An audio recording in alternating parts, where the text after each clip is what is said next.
Oh, guys, good, you hear? I am so excited. Guess what? I hope this isn't about your podcast again. Why, did you finally listen to it?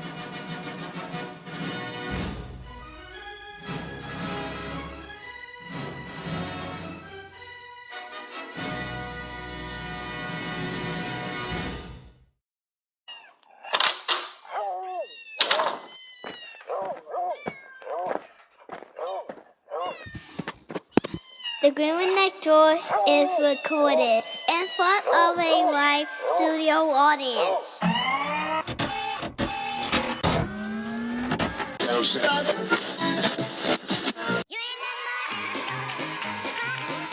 Welcome to the Grieving next door. You're listening to my mommy and daddy. And now our feature presentation. And here's your host, my mommy and daddy, Chris and Stella Green. Hi, everybody, and welcome to episode 69 of The Groomer Next Door. I'm your co-host, Chris Green. Sitting next to me, as always, is the fabulous and wonderful Sarah. Hello. And, of course, we have our little darling of a daughter, who is the greatest little one in the world, Claire. Hi. So, how's your week been? Good. Want to tell us about your week? Yes. Okay. I rode my bicycle today. Oh, yeah? Yeah. What else? And yesterday we went to Springfield. Nope. Jeff City. There you go. Jeff City. Did you have fun yesterday? Yeah. How's school been doing? Good. How's school been doing? Wow, I need to go back to school now.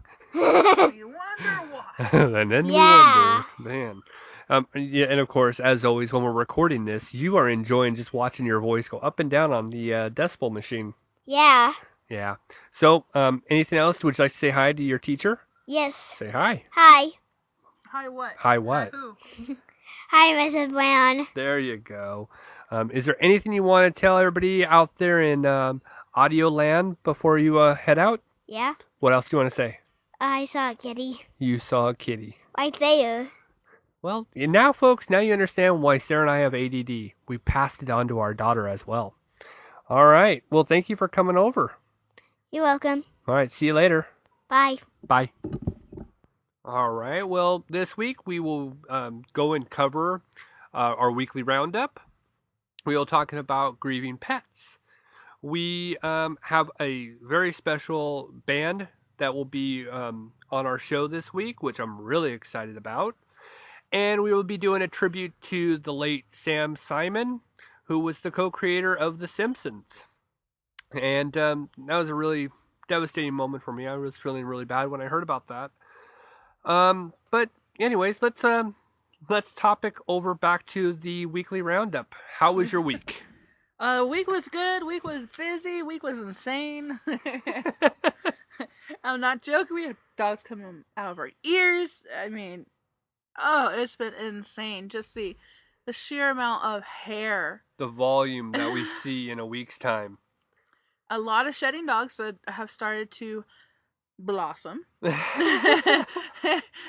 Akita is looking a little homeless right now. She's losing some of her coat, and we have to wait until all her coats release. So if we go wash her now and get her blow dried out, she's going to have chunks still coming out later. So we got to time it just right. Get her de-shed done and get her de-shed on. Oh, gosh. Don't even start with me. Very busy week. Monday was Wrecking Ball Monday for us. We were absolutely wrecked. You don't remember Monday? No. You actually had to come in the bathing room because we had so many big dogs and so many dogs in general. They were coming out of our ears. Oh, yeah. Someone told us they had a lab. Yeah. And they were very mistaken. They had a very fuzzy golden retriever. Oh. And I had to explain to them that you have a golden retriever, not a lab. The breeder said this is a lab. No, and I looked up online, I Googled and showed pictures. No, you have a golden retriever. This is a Labrador. And I showed them all the different colors of Labrador retrievers. And they're like, oh, this whole time I'm calling it a lab? I'm like, oh man. We got into work on Monday, and the first thing I look is, we do every day, but especially on a Monday, you walk into the back where all of your dogs are in the bathing room, and you assess what is ahead of you. Well, there was no small dogs; they were all big dogs, and OMG, I pretty much just lost it. I was just like, I'm gonna faint now. Somebody catch me.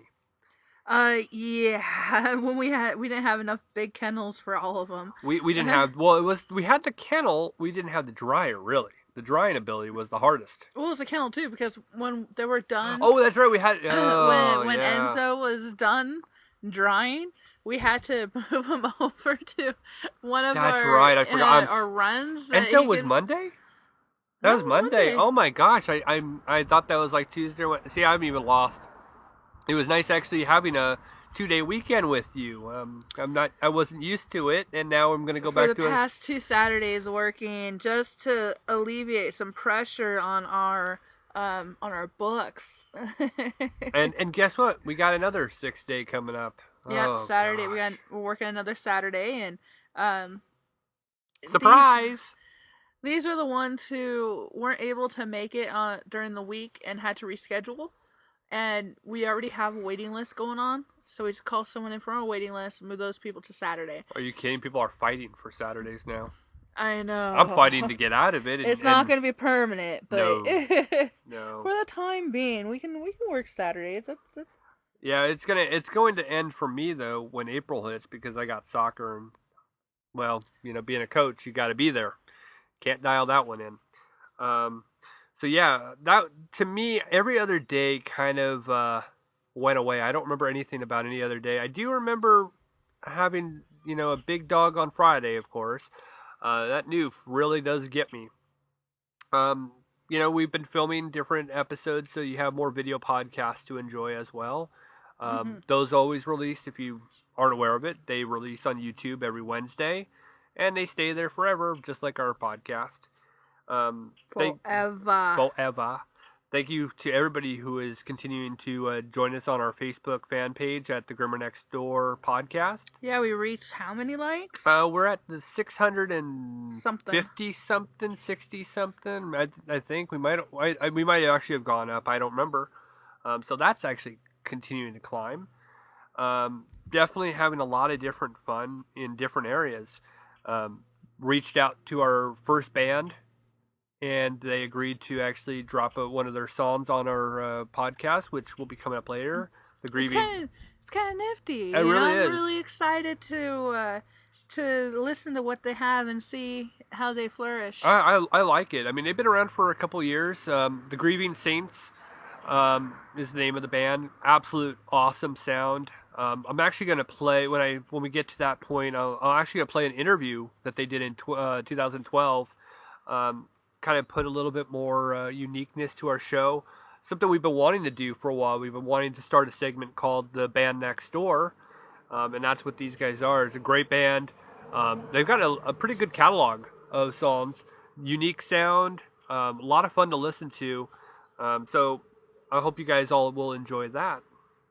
As for the rest of the week, that's pretty much it on my end. I mean, busy as always, but that's kind of the life we're living right now. So day by day, and the bad days you try not to remember. Oh gosh, is that true? So I'm actually going to segue into our little portion where we're going to talk about the passing last week. Actually, before I even do that, I'll take a step back. We actually did record a podcast last week, so if you guys were all wondering, where were you? We recorded it, but sometimes, they just don't save to the cloud. So we do apologize for that one. That did not actually mean to happen, and we said and recorded it, and it was just gone. But just in case you were wondering. So part of last week's show, we were talking about the passing of Sam Simon. He passed away last Sunday. You want to let people know who Sam Simon is? Because I'm pretty sure most people don't. I was going to get there. Oh. So I'm a huge I was at this point where I was getting there, but Sam Simon was the co-creator of The Simpsons. Most of us, I grew up watching The Simpsons more than you did. I think you watched it, but not as much as I did. Did you? Um, Yeah, no. yeah, I loved watching the beginning part. The which part? The open sequence? Yes. Okay. So you would tune in just to see what they would do at the I intro? never understood their humor, so I was so young. True. See, I'm a couple years older than you, and I remember when they first. Couple. Hey, now I'm not that old. Well, Oh, jeez. You act older than I do. no, I I'm act mature. Isn't that the same? No. What? Oh, well, however you want to look at it. So Sam Simon co-created The Simpsons, but he also had his hands in a lot of different, shows that were before our time, but our parents would have watched it, and it was really remarkable. But he was a huge supporter of animals and animal rights. Has the Sam Simon Institute. He works with PETA. He works with a lot of different organizations. Had $100+ million of net worth. Part of his decision was he knew he was dying of cancer, and he had already written it up that he was going to donate all of his money to different animal organizations out there. So $100 million being diverted out. I mean, that is really an amazing legacy to leave, and a lot of money. Yeah, and that's one thing. I've never been really attached to celebrities passing. It's like, oh, okay, I don't know the dude. I don't know that chick. It sucks not to see their movies anymore or see their shows anymore, but I had no emotional ties to him. The one thing about him is that his fortune went to helping the animals. A great amount of money went to helping the other animals that just needed organizations that could use the money instead of going to line someone else's pocket for a lifetime. True. I'm going to play a clip for you guys so you get a little bit more info on him, and then we're going to come back, talk a little bit more about the passing and the great late Sam Simon. Children, we have some very sad news for you. I think you'd better sit down. Sit down! Children, your elderly Uncle Hubert has passed away. Do you have any questions? Yeah. What does passed away mean? Kick the bucket, hold the croak chain, had a meeting with old Mr. Grimm. Fart! The dude died. We are incredibly sad to report the passing of Sam Simon, one of the co-creators of The Simpsons and arguably one of the great comedic geniuses of our time. He unfortunately passed away today from complications from colon cancer. Now, 2 years ago, Mr. Simon was diagnosed with stage 4 colon cancer and was given just 3 to 6 months to live. He defied that original prognosis and, even more impressively, had prepared to give his entire $100 million fortune to charity. The money will be going to organizations that help animals as well as children, including PETA, the People for the Ethical Treatment of Animals, as well as his eponymous foundation, which feeds more than 400 hungry families each day in Los Angeles. A hero, to say the least. His storied career most famously started with the spec script that he wrote for the sitcom Taxi. Hopefully those of you at home know a thing or two about Taxi. He eventually served as showrunner for that show. Amongst his other successes were his writing and producing for Cheers. He co-created The George Carlin Show. He helped direct The Drew Carey Show, and the list goes on and on. He eventually won 9 Primetime Emmy Awards for his work in television. Unbelievable and impressive. In addition to his philanthropy, he was very interested in boxing, and he managed boxer Layman Brewster, helping guide him to a World Boxing Organization heavyweight championship in 2004. He was also an avid poker player, and he was, in fact, engaged to be married at the time of his passing. It was certainly a life well lived, albeit a life, unfortunately, cut a little too short. As someone who spends a fair amount of time off the clock, studying comedy, even attempting to be funny from every now and then, I just have to say thank you so much, Mr. Simon, for your art, and please rest in peace. All right, so at least now you guys have a little bit of an understanding of who he was, a little bit. Some things that maybe some of you didn't know. In late 2012, Sam Simon was diagnosed with terminal stage 4 colon cancer. I remember the news said that he actually was given like 2 months to live at that point. And then he completely seemed to wow everybody with the fact that he went on for almost 3 years until his passing. Another thing I was really surprised with when I IMDb'd him, I noticed that he actually had worked as a writer and kind of worked in different areas on TV shows called like Taxi and Cheers. And then, of course, he was worked a little bit with Tracy Ullman on her show. Now, if some of you don't know who that was, that's actually where The Simpsons started, was on the Tracy Ullman show. So it kind of all worked itself out. Well, who's Tracy Ullman? You're going to talk about that person. Who's that? Tracy Ullman is a comedian. She had a talk show, kind of like this comedy hour, back in the 80s. It was this little skit show that she did. I don't remember much of it because it was before my time. I didn't actually watch the show because I was too young. My mom would not have let me watch that kind of show. Okay. Yeah. I get it now. Yeah. It's not like, I can't really tell you much about her. I just remember that's where The Simpsons made their debut, is on her show. And of course, being able to kind of work with Matt Groening at that point, that's how the kind of bond started, where he co-created everything. He, having the fact that he worked on, shows like Taxi and Cheers. I mean, those are undoubtedly the greatest shows that were made. I remember I would watch them back when Nick at Night and different things actually would show those. Now it's Full House and Fresh Prince of Bel-Air, which is kind of crazy to me to think that those shows. And then he went on. He worked on the Drew Carey show. He worked on the George Carlin show. Obviously, he had done, I think it was 544 episodes of The Simpsons he worked on. Jeez. Yeah, I mean, he really was a big part of The Simpsons. Obviously, that's why that's what he's going to be known most for. Right. So, you in life you did a great deal, and as you're passing, look at 100 and probably over. They say 100 million. I'm pretty sure it's more than $100 million. Is going to go to different organizations to help pets, and they're going to be helped local and probably all over the place. So, sad thing to see somebody like that pass, but in death, you're still making a huge difference, and you paved the way for me to, watch great shows and maybe become the person I am comedy-wise. You're pretty much why.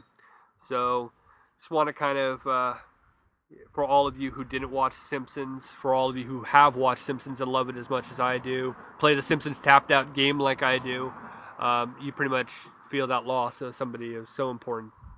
So, that's pretty much that. So we're going to move on. One thing that we've been encountering with friends and different people, and I've also been asked this question quite a few times because of the show, is why don't we talk about animals mourning the loss of their little furry buddies? Last week, we actually had another one of she used to work at Shadowwood, just brought her dog in, her Pomeranian. I almost said pomegranate. Her Pomeranian in not 2 weeks ago, and it passed away. We mentioned Teddy passing, and did we actually? I don't think we mentioned it. No, we did. We mentioned it on Facebook. No, I think so, because you were talking about pomegranate. I probably mentioned him being in the salon, but we didn't mention his passing. It happened last week. Either way. Yeah. Oh no, it's probably the lost episode last week that we never got to air. Okay, that's what happened. Yes, Teddy was an amazing Pomeranian, a black Pomeranian, and he always loved getting groomed, and he always just a happy pup. And he had a sister, Sophie. Sophie is a white Maltese. Well, I keep saying white Maltese. Only color Malteses come in is white. Sarah. Hey, you're on your second show. Come on. So can't win them all. I got a text message about 12:30 at night, and it was Maddie saying, "Hey, I wanted you to know this before I put it on Facebook. Teddy had a heart attack and died in my arms." That's harsh. I was like, oh, this is not something I want to see going to bed or hear about going to bed. We were already asleep. Yeah, I was tossing and turning for some reason. I didn't know, and I checked my phone to find out what time it was. And I had a text message like, what the what? And I got that news. You would be surprised how many times I hear your phone go off in the middle of the night. It wakes me up, and I'm just like, oh, somebody must be sending a message. As long as I don't wake up, I'm cool. Oh yeah, it's okay for me. Yeah, just as long as I can still sleep. Last night your phone went off a few times. I was like, oh gosh, I don't want to know. It did? Nothing good came off. No. Or went on. So go on. Oh, okay. Now, Maddie was asking, what can she possibly do to help Sophie deal with this and help her grieve or cheer her up in some way, whatever it needs to be done. Sophie wouldn't come out from under the bed. Right. Sophie wasn't eating. They were really scared for Sophie. Depression hits in dogs. Sometimes dogs don't care. They just get up and over it. It might not be necessarily that they don't care, but it doesn't faze them. Yeah, I mean, there's people like this as well. I mean, personality of a dog is no different than people. Some people can cope a lot better. It just brushes right through. Right, and and some dogs, they aren't as attached to one another than some might be, like, really, really attached to each other. Well, Teddy and Sophie were attached, and I cried for a while. That hit me because I love Teddy. We just groomed Teddy, just took pictures of Teddy, just put him up on Shadowwood's Facebook page, and you can tell I haven't changed the ringtone on my old phone in forever. Since Christmas. Oh my gosh, that was Santa. You have Santa on your phone. I know, right? And this is not even a working phone anymore. It's just March. I know, right? It's not an actual phone I use. My iPhone is what I use. This is my old phone. So, Sophie has a form of dog depression. Depression can also hit in dogs who recently lost an owner that was really super attached to. Roxy, when my dad went into the nursing home, Roxy was very unsettling. She kept moving around. She couldn't stay in one. Yeah, restless. When it settled down, that's another form of depression. Depression could be the change of weather. That one mine or yours? That one's yours. You sure? Yep. I didn't have any red stuff on mine. Oh. Depression can hit in pups when the weather change. When it goes from really beautiful sunny outside, being able to go and run and exercise, to rainy and dreary. The dogs will suffer some form of depression because they can't go outside and have fun like they just was able to do not too long ago. You really need to pay attention and make sure your pup is healthy and happy. If their tails aren't wagging, if they're not as playful and they're being a little lethargic, first off, you want to make sure they're not sick. And then you want to make sure that you're distracting me. Sorry. I'm trying to get an actually important thought through. Go ahead. I don't know. I lost it. No, you didn't. Seriously? Yes. Oh, gosh. You were talking about lethargic. Well, make sure that they're healthy. There's no physical ailments going on like bloat or something like that that's causing them to be more lethargic than usual. You got the word lethargic out much easier than I did. Lethargic, yes. It wouldn't come out for me. But when it comes to the loss, the mourning of another pup, and same thing's going to apply for a cat. Cats are a little bit different, though. They have a little bit of difference. We see more of this in the dog era. Especially when the dogs grew up together. Yeah. And all of a sudden that other half is gone. It is a traumatic experience. They don't have to see what happens, but just knowing that their buddy is not there, they'll be roaming the house. Where is he? Where is he? Where is she? Where is he? Where is she? Constantly roaming, and then finally that depression just sinks in and they just mope. So we'll be able to help or give suggestions on how to pick up your pet's spirits after a loss of some loved one, either human or animal. Some things that you'll notice is negative behavior. So if your pup, if you've just recently lost a pup, one thing that you may see, because just like humans, no two pups are alike. Their behaviors are going to be different. One thing that you may notice is your dog may be showing negative behavior, something that it wouldn't normally do. Like, pooping in the house, peeing in different areas, chewing up furniture. Anything that's out of the ordinary. Not listening. Yeah, it's a rebel. That's their way of pretty much grieving, I guess you could say. Well, I don't know if it's that, because I don't see how dogs can understand what death is. It's the loss. It's they're going to do this to make you bring them back. Mm-hmm. Say like they think the dog just got rehomed or is somewhere else. Well, they're going to do everything they can to show you their displeasure and make you bring them back into the house so they have their buddy again. Right.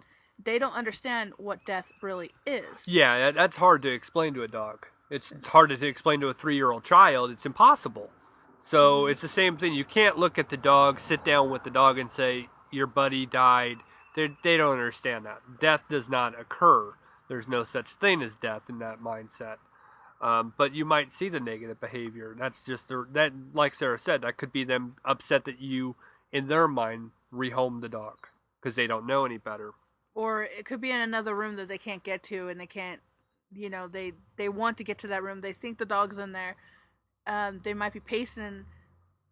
You got to open the door up, let them in and out, let them see they're not there, and slowly rebuild. You got to have patience. Oh yeah, this is not something that's going to just go away overnight or in a week.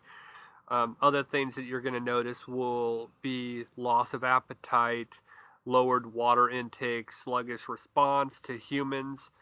Not wanting to play when exactly they where I was going. Play. Lack of play. They have a favorite toy they like to play fetch with, and they have no interest in it. It's depression in animals is a lot like depression in humans. If your friend loves going out, likes going shopping, wants to go for a nice walk or a hike, and all of a sudden they don't want to anymore, they're acting weird, you don't quite know how to react to them, that is another, the depression goes hand in hand with human and pet. Yep. So you might be going through a certain type of depression because you just lost your loved one that you've cared for and nurtured for how long you've had that pet. You also have to give a little bit more attention to the pup that's still alive. Yeah. You got to hold it together enough to make sure that pet that you still have holds it together and can get him through. The time that you're spending with your surviving pet, what you can do is you can actually, by showing it more affection, will actually help you as well, because then you're able to attach yourself with that pet. The extra time and love and bond that you're going to share together will also help you in your grieving, because we've already talked about pets and helping with different parts of depression. Their involvement, just being there, laying on your lap, you petting them, will also help you as well. And if their depression's a little more deeper and it hurts them a little bit more, some dogs, like I said, like you said, can take it harder than others. Give them extra treats. Yeah. Something they don't normally have. Boiled chicken, healthy treats. Yeah, healthy. Don't give them a bunch of sugar or crap. Give them some boiled chicken. Take them out for a car ride. Walk them as much as possible. Get them out into the sun. I know that helps humans a lot with their depression. Get out, soak up the vitamin D from the sun. Socialize them. Get them out with other pets. One thing that really helps out too is replacing that pet, as bad as it may sound, but going out and getting another pet, something the dog can focus on as a new pet coming in. you'll have to deal with the introduction. Yeah, I mean, that's that can take a couple weeks. yeah. But it's an introduction. Some people can't go out and get another pet that quickly. They Right. can't get over it. They're still humans' loss of their pet can strike deeper and go for a longer period of time. But if you understand nature, understand life in general, that you will lose your pet eventually. We have 4, or not 4. I was gonna say we have more than that. 6. Yeah. We have 6 that we're gonna have to deal with, and those 6 pets that end up passing, we're gonna have to teach Claire how to mourn and how to, rejoice in life and understand this is part of life. Death is the opposite of life, and It's inevitable. Well, that's why if you watch our video podcast, we always, there's a part at the very beginning that shows the lifespan. It's obviously every dog can have, they could outlive what their estimation is for their lifespan. But, some pass a lot sooner, like Teddy. We lost, I lost another customer, Snuggles. Well, Snuggles was hit by a car. Yeah. And she was just a little Shih Tzu.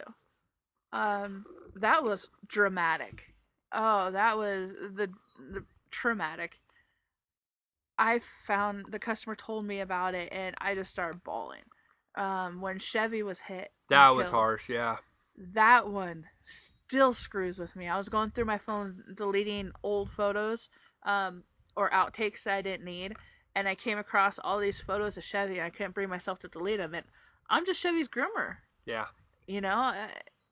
I wasn't their family, but we groomed them so much and so often that we became family. You see these pets all the time, and there's not a price tag on all of them. We don't look at them and think of what we're making financially on them. We actually enjoy them. Another thing, it says the symptoms can also increase gradually over weeks or months.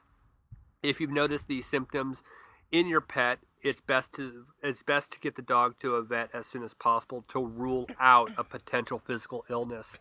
Obviously there are times where some pets will shut down. Yeah, it's dying of a broken heart. Yeah. And there is doggy antidepressants. Yep. That they can give to help with this issue. Like I said, some dogs, it'll hit harder than others. So if you have one of those pets that just it hit hard and it was so traumatic, sometimes you do have to put them on antidepressants and keep them on it for a while until something changes, or discuss it with a veterinarian. Just like in humans, antidepressants can be harmful.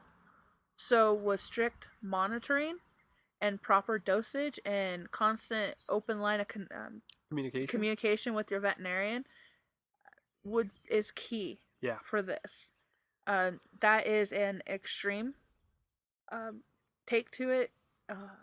I would try the babying, the extra treats, the constant being around you, just long enough for them to really be able to cope and understand, hey, I'm going to be a single child now.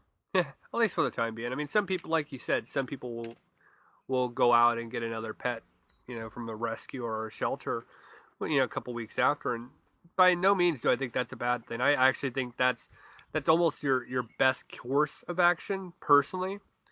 Now, one thing I don't agree, Dr. Michele, I think is how they say their name, Michele. They recommend that if you have a 2-dog, or her study, or his, I don't know if it's a him or her, their study says it's a 2-dog house, and your one dog is ill, and you're going to euthanize your dog, to bring it with you to the vet and be there for that. I don't agree with that at all. Personally, I don't understand if I can't understand this, I don't understand how the dog can understand it, but how is a dog going to understand, I came in the car with my buddy, and I watched him go to sleep, and picking up on something, the dog's going to pick up on different things, and then I'm getting in the car without him. to me, that does not make sense. Dogs don't understand death. No. You know, how can they comprehend that life is no longer in that body? Um, Now, say if they could understand death, you take that dog to the veterinarian. The veterinarian injects the poison. Yeah, well, sleep agent, that Yeah. whatever. I don't know what it is. I don't know exactly how they do it, and I don't want to know. Nope. That dog was going to be scared to death of the veterinarian every time I go Yeah. there. Oh, are they Am going to I- do am I that to next? me? Yeah. Are they gonna do that to me? Are they gonna kill me? So I am that doctor's study. I think is absolutely bogus. No, I don't agree with it. I don't agree with it at all. I'm with you on that. It just seemed a little asinine to me. Yeah, because every time they go to the vet, they think they're gonna pick up their buddy, and no, they're going for a checkup. Okay, well, what if they feel like, oh shoot, am I next? What did I do? I swear I won't pee on the rug again. Right? Yeah. Now, dogs can sense when there's something wrong with another dog. Like when cats or dogs, when they have litters, when they know an animal or one of their Yeah, I know what litter, you're gonna say. their kittens or puppies isn't going to make it, they move them out so that the healthy ones can actually attach and grow stronger. So I believe dogs do sense when a dog's not doing well. They might sense that, oh, dog's not alive anymore, that it's dead. You know, they have a sense of it. But I don't see the point on taking a dog to them and force them to see it. Yeah. Even in human life, like if it was me, I would have much rather have my daughter see, you know, Katana up and running and loving and all this other stuff, and then when it's Katana's time, she's in so much pain, I have to go put her down. I don't want my daughter seeing the Katana's last breath. Yeah, you want to I want keep that it last memory to be of Katana laying on the couch with her, right. not on a steel table being injected. Right. While extremely long periods of grieving aren't normal in dogs, simply showing patience and understanding to a pet in mourning can help an anguished dog cope. Now, I don't think that dogs are going to cope for, they're not going to mourn for a long period of time. And we've already discussed, obviously there could be health, issues that come with this. Obviously, it's so hard to pinpoint all of it. I can't say, oh well, you know what, this is how long it's going to be, and in this amount of days you're going to see a change. It's just impossible. For the human side, we tend to mourn and cope a little bit different. I'm related story. I told you guys all a few months back. One of my childhood cats that my grandmother had took ill really bad. It was kind of guesstimated. There was an earthquake up in Northern California, and it probably did something to her. Stroke, some kind of illness came on with it. A few actual animals were suffering from different things and related stories, and unfortunately, the cat had to be put down. Symptoms were as simple as dragging the tail, uh, wasn't able to eat, just not its normal self. It was an older cat, obviously, but still, these are different things. Being that there was only one cat in the house and had only been one cat, my grandmother has elected not to ever have another cat or dog or anything. I personally have a different approach to it. I know Sarah and I, we talked about it at great lengths. As the regular humans, to understand the different sides of it, I kind of always say you're not. Another thing we hate. I hate. I'm not going to speak for you on this. I hate the word replacement. I hate that word, and it's all over the place when introducing the replacement to the house. It's not a replacement. It's still a life. I mean, it doesn't make it, any less significant than the one that passed. having a new pet in the house, one, you've saved a life by giving it a new home. The love that you were given your previous pet, you can still love that pet in memory. The difference is that you now you can transfer the love that you had for your pet into this new pet. Yeah, because there's no replacing that one dog, one cat, one bunny, hamster. the memories. There's no replacing it. There's just transferring the love and continuing the love, and giving that other dog that you just fought, rescued, a new leash on life. Or even if you want to just take on fostering for a little bit, so you don't actually gravitate yourself to one pet. Maybe it's just not the time. Maybe you just want to actually foster and have a pet there until it's found, a home is found, or you become a foster failure where you end up adopting the dog or cat for yourself. We're guilty of that. Yeah, we're definitely guilty of that. But, these are different ideas from the human standpoint, because you actually understand what happened. You understand it in a different capacity than your animal. See, another thing I suggested to Maddie to do is think about doing a scrapbook and rejoicing in the life that they left behind, the memories that you had, and scrapbook is a great way. It keeps you busy. Yeah. It keeps you focused on positive things and not the negative, and you get to make something beautiful out of it. True. Very true. Very true. Do you have anything else on this? Not really. I think pretty much covered it. Now, depending on what you want done with your pet after they passed, I do suggest getting them cremated. Yep. I know our dogs and cats will be cremated. Dogs will be a lot more expensive than cats, but once you get the ashes back, you can just Google some really cool keepsake urns and just really cool urns in general. Now, if you don't want, a whole bunch of boxes of just ashes from all your pets throughout your life, there's little keepsake urns that are like necklaces, charms, and you can have them. You can put the ashes in there, and you keep a small little itty bitty, really cute necklace, and you can put it up and just display it nice and neat, get engraved, and make it really super cute, and then spread the ashes somewhere where your dog loved to go, or your cat enjoys, or somewhere beautiful where you just want the ashes to be spread.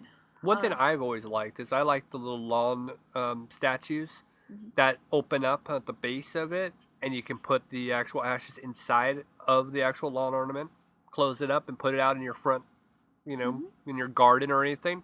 And so every time you see that little statue that's out there, that's where your animal's at. And there's something else it's pricey. It's very, very pricey. But you can send these ashes into this company, and what they'll do is that they'll compact the ashes and make a stone out of it. A really beautiful crystal. I don't know how they do it, but it is gorgeous. It's a little more expensive. You can make it into a ring or a necklace and just have something even more beautiful. But last time I checked, that was like a couple $1,000, $1,500 or something really? like that. It's pretty expensive, but it's gorgeous. The only thing is that they have to have a certain amount of pounds of ashes to do it with. I don't think they can do it with an ashes from a cat or a bunny or something. We have our bunny's remains, the ashes, and a really beautiful box with their name on it that we weren't expecting to have. I didn't expect it to be that nice. It was gorgeous. Yeah. They took this veterinarian took better care than what they did with my dad. Yeah, that was pretty messed up. My dad's ashes were in a bag instead of a box, inside of a velvet bag. I like the velvet bag, though. The velvet bag was a nice touch. But when we got dinner, that wasn't a joke, right? That was an honest, serious comment. I like the bag. When we got Dinner's ashes back, yes, we had a bunny. Her name was Dinner. We had another bunny named Dessert. Yeah. And no, we didn't eat them. No. But when we got Dinner's ashes back, They had it inscribed with her name on it, so there was just this box with dinner on it.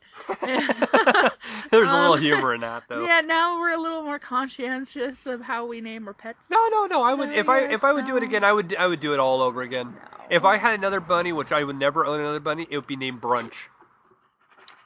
I would name it Brunch. Yep, I would. Linner. Linner. Lunch and dinner. Oh, okay. Well, yeah, you actually covered what I was going to talk about, arrangements and what you could do. Obviously, you're going to grieve your way, and there's no such thing as a right or wrong way, as long as you're not going to go and terrorize somebody and hurt anybody. Yeah, as long as physical harm doesn't come about. Yeah, you can of any sort to anyone. Yeah, if you're going to cry for a month, so be it. You gotta cope your way. Yeah. As long as like we're saying, as long as there's no harm, there's you gotta do it your way. But and I would suggest letting your groomer know that your dog passed away. Yeah. I have gone months without figuring out what happened. I haven't seen the dog in a long time. I know the dog was elderly, and I didn't want to call to stir up, hard feelings or stir up the sadness again. I end up running into him, and then they tell me then, and it just makes it a lot harder to handle because I am a crier. So I started crying in the middle of Walmart when I found out Pilgrim died. When I ran into his owner. That was a great Saturday. Oh, that was horrible. Horrible. So call your groomer, especially your groomer that you're attached to, or the groomer that's attached to your dog. Just give them a heads up.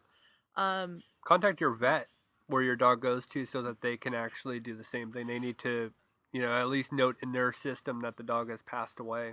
Right. That's super important, especially if he passed away at home and you're just wanting to bury him in your yard.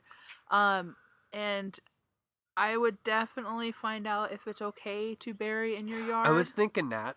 Because there are some places in some states where it is illegal. And the only way to properly handle such things is to take them to the veterinarian and have the veterinarian do whatever it needs to be done. So you don't want to be breaking laws, and you don't want them coming down on you like Thor's hammer.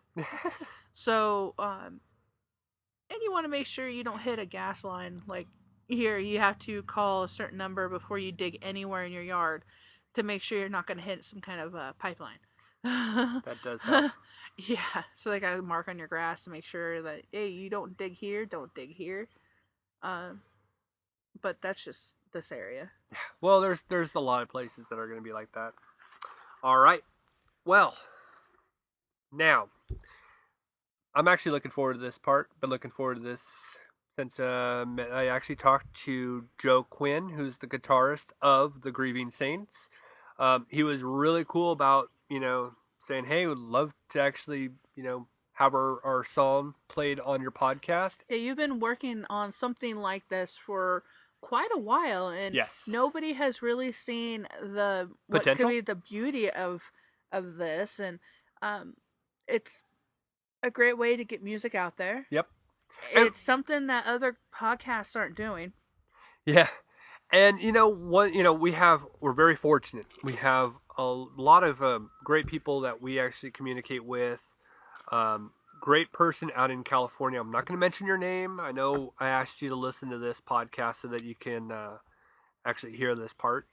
But definitely, wanting to develop our podcast in all kinds of ways. We want to have news. We want to have, good stories for you guys. We want to actually bring you guys a nice full package show with a lot of different things. One thing that we've been asked is, it's called The Groomer Next Door. Is it only about grooming? No, this is what we do. Sarah's the main focus of this podcast. You are the groomer next door. You will always be the groomer next door. For now. Nope. You will always be. The name is your character. It is you. You know what? We said this before. We'll see you next year. Nope. I said this before. I wasn't even going to talk on the podcast. It was going to be a straight PSA type podcast where it was only about grooming. Oh, you weren't going to give me a whole show just for me. I originally was going to. No. That was originally the plan. No. It was, but Mr. Prima Donna himself. hey, I've gotten better at that. But very cool. I talked to Joe Quinn last week. Like I said, he's the guitarist of the Grieving Saints. Awesome band. Absolutely awesome band. I am going to now turn this over to an actual interview that Joe and his bandmates did in 2012. So you get to hear cool accent, awesome bits about him. And then for some reason, the Americans are so interested in accents. Even though we have accents. No, okay. I see. I'm not interested in the accent. I mean, I just think. I'm saying in general. Yeah, it's true. It's true. Especially women. Yeah. Okay. Oh, you got an accent? Oh, please talk to me more. See, I'm very fortunate because of this show. I'm lucky enough to talk to people all over the world. A lot of our listeners are over in Europe. I'm sure some of you who are listening to the show actually know this band. You know, these guys rock. So I'm gonna play their interview. I'm sorry it's so far back in 2012, but I wanted to actually be able to get something with them. And then I'm going to segue right into their song and sit back and enjoy our first installment of The Band Next Door. And Paul, Joe and Jack join me in the studio now. Hello, guys. Hello. Hello. This is our first time meeting officially, isn't it? Of course, yeah. Officially. Officially, indeed. I've been told that, Joe, you have to answer the first question. You were nominated by your fellow bandmates. So I thought we'd start by, what do people need to know about you? Well, we're three guys, we've got guitars and drums and microphones and a recording set up, so yeah. And then we just spend time playing our guitars and drums and recording it on our recording setup, and whatever comes out is what you hear. Okay then.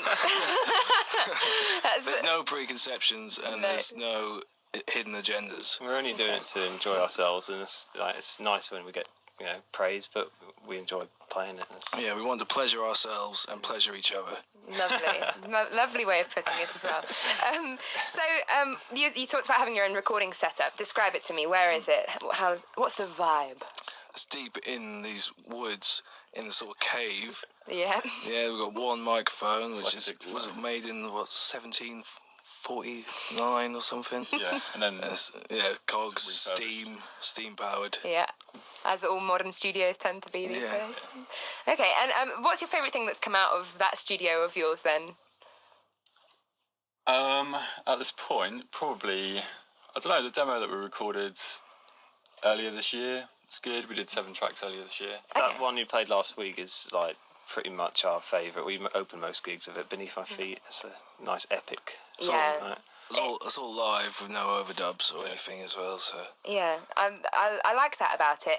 I also like that it's going on 6 minutes long as well. You don't get a whole bunch of tracks these days. Cut down quite a lot from the original. Are you serious? It's about 24 hours.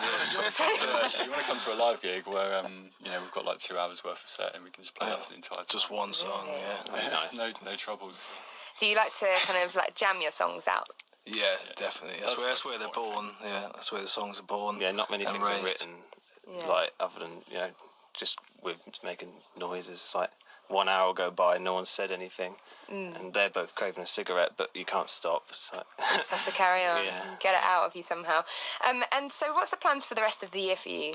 Well, we're going to the studio next month to record maybe a 4 or 5 track EP, and then we're going to attempt to make our own video. Wow. But we maybe need some help from some media students or something. Yeah. Let's put a call out there. Yeah, that's right what now. I was hoping to do, yeah. Okay, if there's any media students out there who know how to make music videos, we could really do with a hand. We can make you cups of tea. We've got ideas, just no knowledge. Okay. Do you know what? I bet we can hook you up somehow. We must be able to. Excellent. What kind of video do you envisage, or are you really open to anything? Well, I like old Italian horror movies. Okay. With stop motion monsters and things, demons, cleavages. Basically, we're open to all there, but as long as it's got monsters and monsters with cleavages in. Yeah. You get, you know. Two main requirements for the video then. So you need a media student that's on the same wavelength as you. So we're in that open respect. to it. Well, you've put the call out there now for media students. I'll ask around. I'm sure I know some wandering around here somewhere. So yeah, we'll try and hook you up. Good luck for the rest of the year, and come in and tell us how it's going in a couple of months' time. It's really nice to meet you. We'll let you know when our EP's done. Yeah, that'd be awesome. Get it to us as soon as possible, and we'll keep playing tracks like in the meantime, because they're really great. We love it. So thanks for coming in, guys. Excellent. Thank you.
All right, everybody, that was Ghost Story by the Grazing Saints.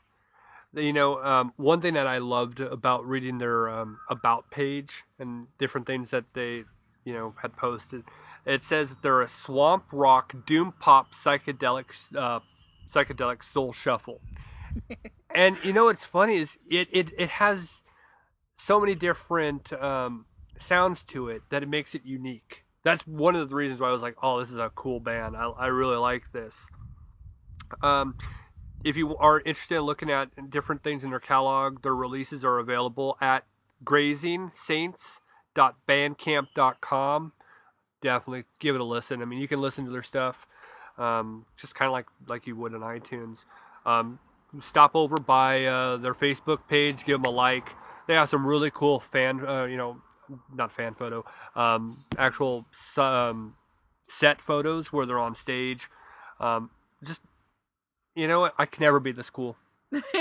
I can't. I can barely even talk on a podcast, let alone write music and perform. So you guys are much better than I am. But yeah, I'm really excited about these guys. I thought it was really cool. I loved listening to their interview. It's just a lot of fun for me. So if they have another song that is, they have lots of good songs. I mean, we have that they want played, we're more happy to. Oh yeah, I'll have these guys on anytime. I'll have them on anytime. Exactly. So give you guys a little bit of sound, different some good music, good band. And stuff you might not hear all the time. The same mundane stuff. That's my problem with most mainstream music. Yeah. It's all the same. And what's harsh is that country's getting there too. Yeah. Country, it's the same thing. And it's nice to have something different, something new. One thing that, when I started this process of wanting to do a segment with bands, I wanted to actually talk to indie bands, unsigned bands, somebody that wasn't on the major radio stations all the time. And, here, in America, we have the same bands. The same thing was in Canada, it's the same thing there. When I was overseas and I was listening to Radio 2, they even had a lot of the same stuff. I mean, you listen to the same thing. You got the Katy Perry, the Justin Bieber, the Rihanna. It really does stay the same thing. Whatever's trending is what's there. And after a while, I'm sorry, but you can only listen to one thing for so long. It gets old. It does get old. I like to hear new sounds. Sounds that interest me and keep me, hungry for music. I can't play it unless we're playing Rock Band. Then I can play, but that's as close as I get to it. Hey, Rock Band 4 coming out this year, I think is what they're calling it. Oh my goodness, okay. Yeah, that's me. So anyway, folks, that was the Grazing Saints. I'm now losing my mind where I'm at. It's been a long time. I think we should wrap it up. It is time. So the Grazing Saints, everybody. I'm done for here. I'm going to head on out. I'm Chris Green. Have a pet-tastic week. And I'm Sarah Green, making sure everybody realizes life is so short. Play with your pet. Bye-bye, everybody. Okay, gotta go in my bedtime.